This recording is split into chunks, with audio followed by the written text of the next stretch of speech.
Today, those of us who are unlucky enough to get salmonella, or technically salmonellosis, will probably get it from eating undercooked meat, poultry, or eggs. It'll make us sick for about a week, including stomach cramps, nausea, vomiting, diarrhea, chills and fever. A nasty bug, yes, but not life-threatening. But some strains of Salmonella bacteria can cause serious illnesses, such as typhoid fever, and can even be deadly.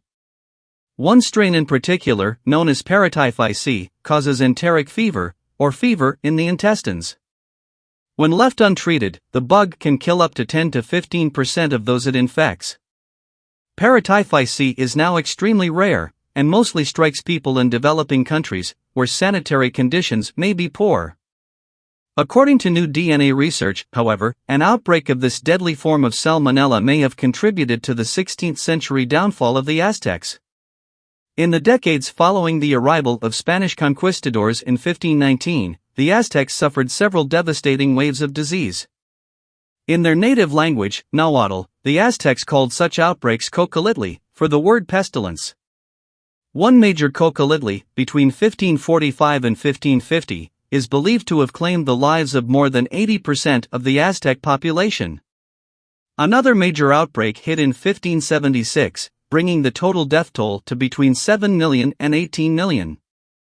Seeking clues as to what exactly caused these outbreaks, a team led by Johannes Krauss, an evolutionary geneticist at Germany's Max Planck Institute for the Science of Human History, decided to look at the burial ground in the Oaxacan highlands of southern Mexico. According to their findings, published on the preprint site bioRxiv earlier this month, the researchers extracted and sequenced DNA fragments from the teeth of 29 bodies buried there, 24 of which were victims of the 1545 to 1550 outbreak. After separating bacterial DNA from human DNA, the scientists compared their results with more than 2,700 modern bacterial genomes. They found that the bacterial DNA recovered from several people matched the bacteria genus Salmonella, and were eventually able to reconstruct 2 genomes of the paratyphi strain of Salmonella enterica, one of 2 species of Salmonella.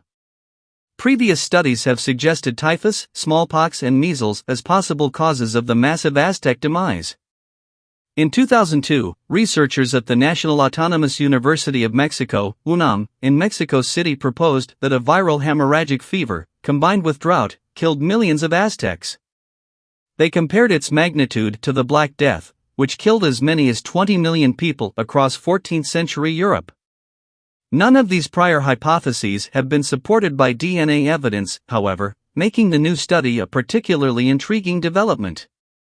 As Science Alert reported, the study is not yet peer-reviewed, and others in the field will presumably test the results and weigh in now that it has been published on the bioRxiv server.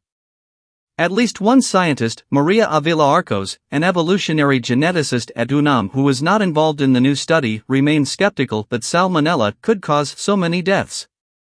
She argued that a virus could be responsible for the outbreak, as the method the geneticists used wouldn't have detected a virus. Another, unrelated DNA study published on the same preprint site last week could provide additional insight into the new study's Salmonella theory.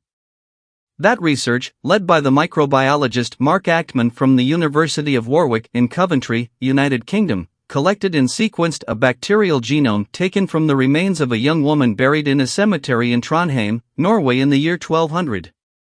By providing the earliest known genetic evidence of paratyphi in Europe, more than 300 years before the conquest of Mexico, the study appears to support the possibility that Europeans could have brought the strain of Salmonella bacteria with them to the New World, with devastating consequences for the Aztecs.